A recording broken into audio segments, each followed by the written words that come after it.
Christians and Abderson, whenever a good child, this an angel of God comes down from heaven, takes the dead child in his arms, and flies with him over all the places the child had loved during his life. Then he gathers a handful flower which he carries up to the Almighty, that he bloom more brightly in heaven than they do on earth. And God presses the flowers to his heart, but he kisses the flower that pleases him best, and it raises up a voice and is able to join the song of the chorus of bliss. The flowers grew beautifully rosebush, but some weak hand had broken the stem. The dead child sighed, "That was so pitiful. Let us take it to heaven in God's garden so that it will grow there." The angel took up the rosebush. Then he kissed the child, and the little one opened eyes. The angel picked also some beautiful flowers, as well as a few humble buttercups. And hearts is now we have more flowers, said the child. The angel only nodded, and he did not fly upward to heaven. It was quite still in the middle of night in this great town. Day remained still, and the angel came over a small narrow street. There are dirty plates, pieces of plaster, rags, old hats, and other things that is not good to see in all this confusion. The angel point to the pieces of a broken flower pot. The earth had been kept from falling. Flower pot into a lump of earth which had fallen out of it. The earth had been kept from falling to pieces by the roots of a withered field flower which had been thrown by the rubbish. The angel said, "We will take this with us. I will tell you why."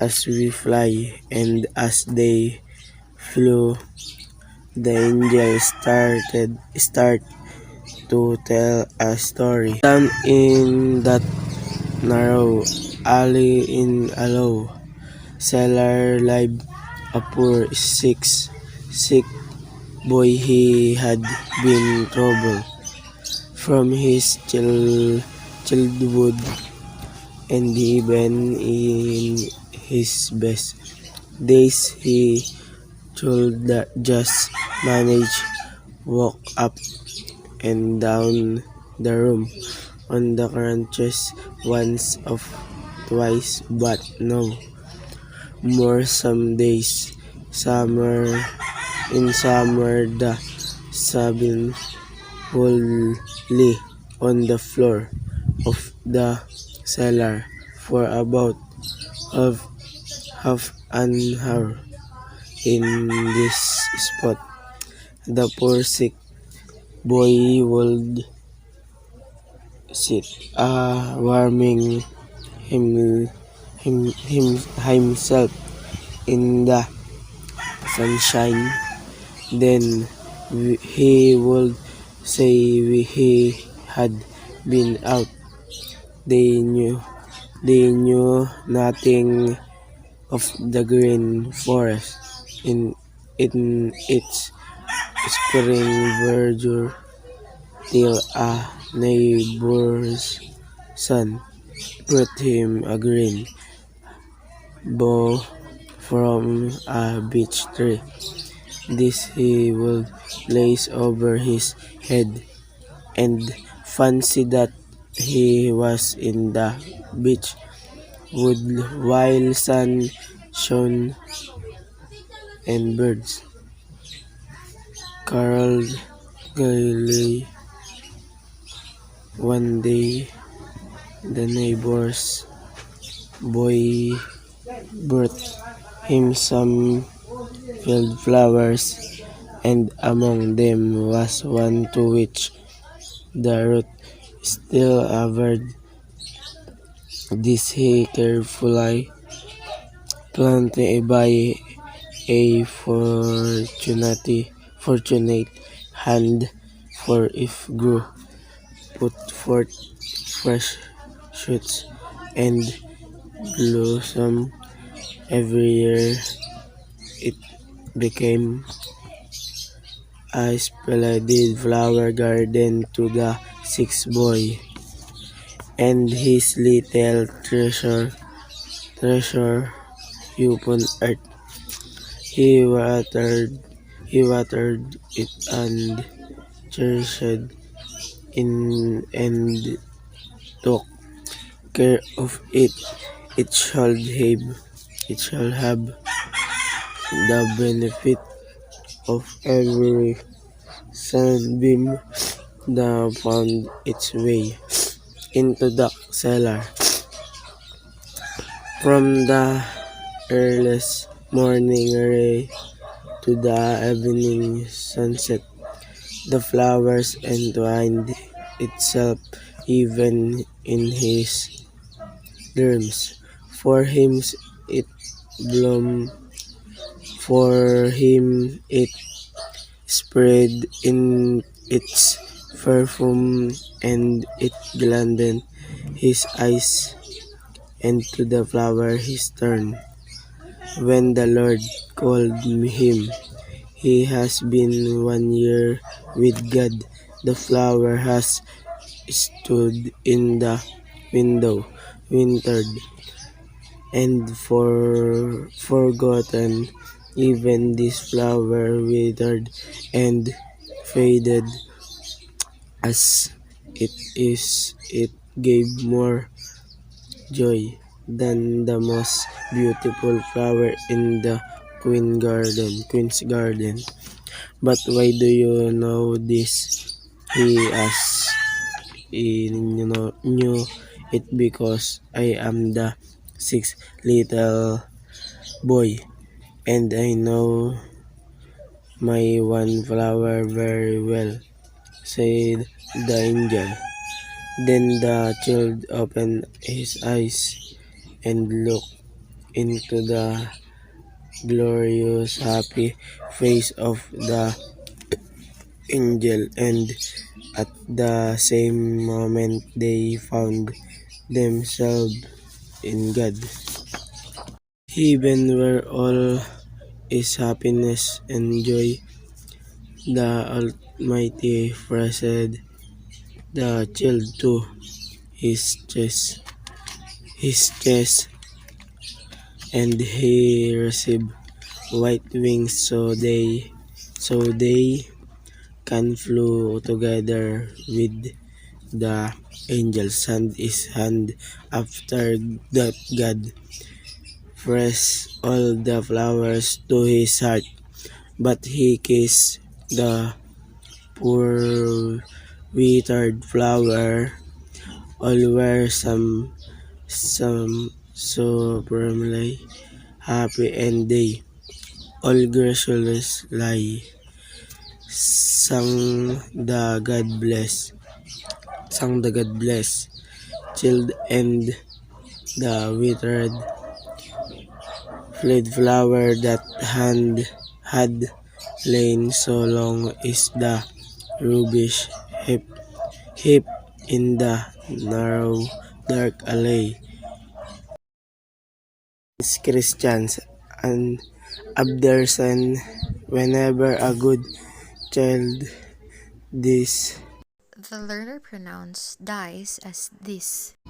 an angel of God comes down from heaven, takes the dead child The first and last syllables are correct, but the middle was wrong. in his arms, and flies with him over all the places the child had loved during his life. Again, child is pronounced as shield, and instead of the sound F, he used P in pronouncing life. Then he gathers a Tried to correct the pronunciation of A, and the S of flowers was omitted. handful flower which he carries up to the Almighty, that he bloom more brightly Only the last syllables of the word they are pronounced, and brightly was read as brightly. in heaven than they do on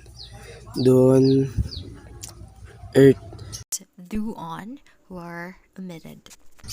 And God presses the flowers to his heart, but he kissed Instead of saying kisses, he said kiss. the flower that pleases him best, and it raises up a voice Pleases was read as places, and instead of saying receives, he said revises. and is able to join the song Instead of saying able, he pronounces as avol. of the chorus of bliss. Here, the word bliss was mispronounced. The flowers grew beautifully, The first three syllables are correctly pronounced, but the last syllable was incorrect.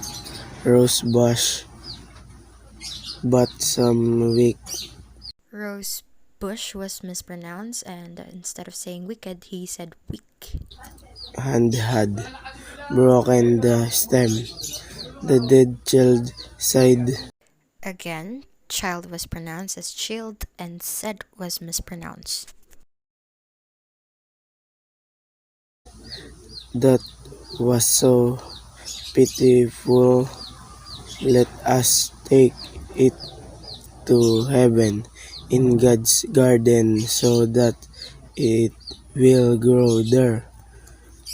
The angel took up the rose bush, then he kissed the child, and the little one half opened opened eyes.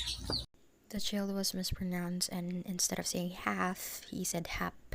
The angel picked also some beautiful flowers, as well as a few humble buttercups. Buttercups and hearts is Repeatedly read buttercups.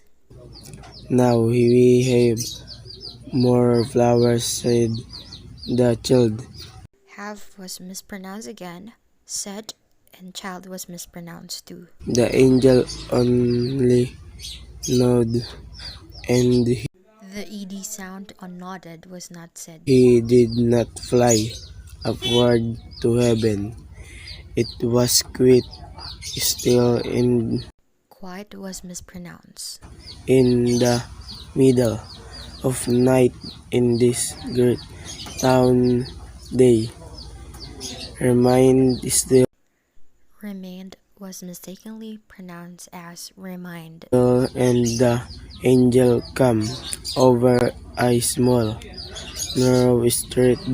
Com is pronounced instead of came, is street instead of street. There are dirty plates, Here he tried to do a self-correction of the red word and it's corrected successfully. pieces of plaster, rags, old hats, and other things that is not good to see in all this confusion.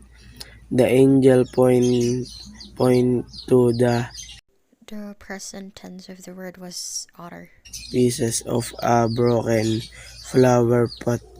The earth had been kept from falling flower pot into a lump of earth which had fallen out of it. The word which was repeated. The earth had been kept from falling to pieces by the roots of a withered field flower which had been thrown by the rubbish. The word by is repeated and rubbish is pronounced as rubish. The angel said, "We will take this with us." The word said was mispronounced again. I will tell you why. As we fly, and as they flew, the angel start to tell a story. This part he stuttered and said, started. Down in that narrow alley in a low cellar lived a poor sick boy. If was mispronounced, he tried to correct the word sick boy, and on the second try, he was successful. He had been troubled from his childhood.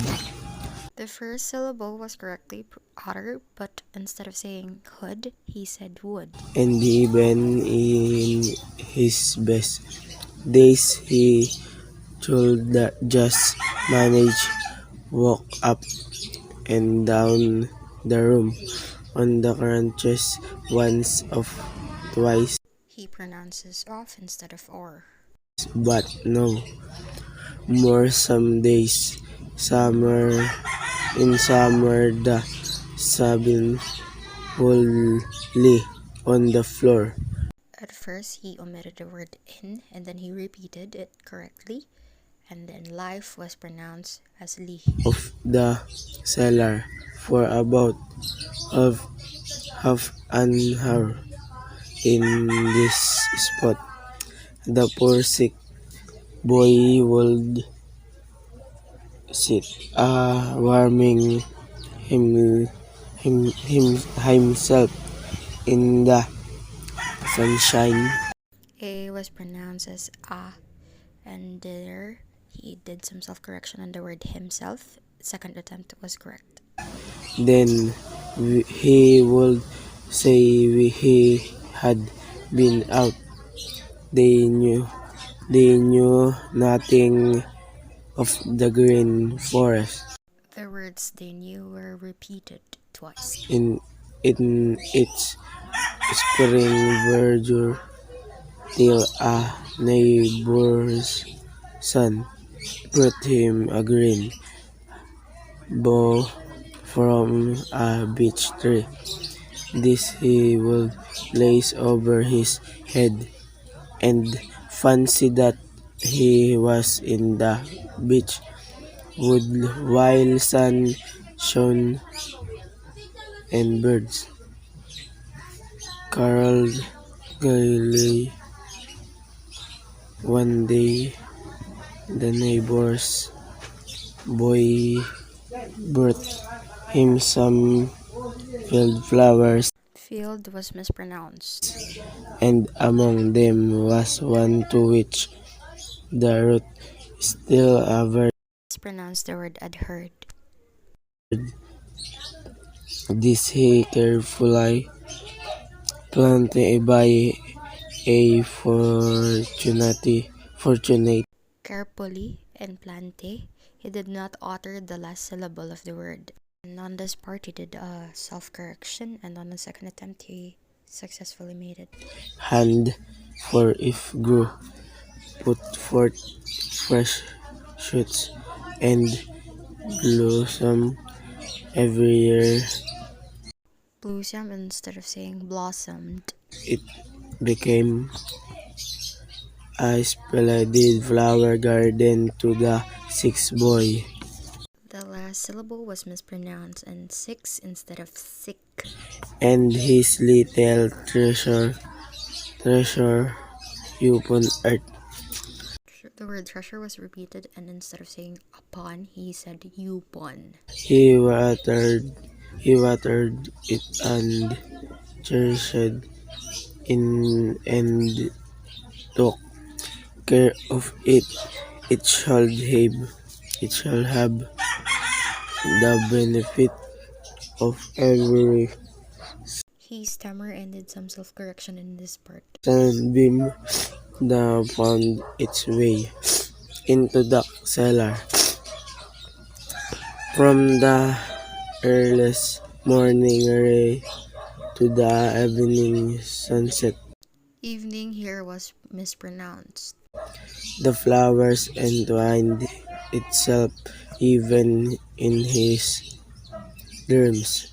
For him it bloomed, for him it spread in its perfume, and it gladdened his eyes, and to the flower he turned. When the Lord called him, he has been 1 year with God. The flower has stood in the window, wintered, and forgotten. Instead of saying withered, he said wintered. Even this flower withered and faded as it gave more joy than the most The word real was omitted. beautiful flower in the Queen's garden. Again, in this part, he did some self-correction and successfully he made it. But why do you know this? He asked. He knew it because I am the sixth little boy, and I know my one flower very well, said the angel.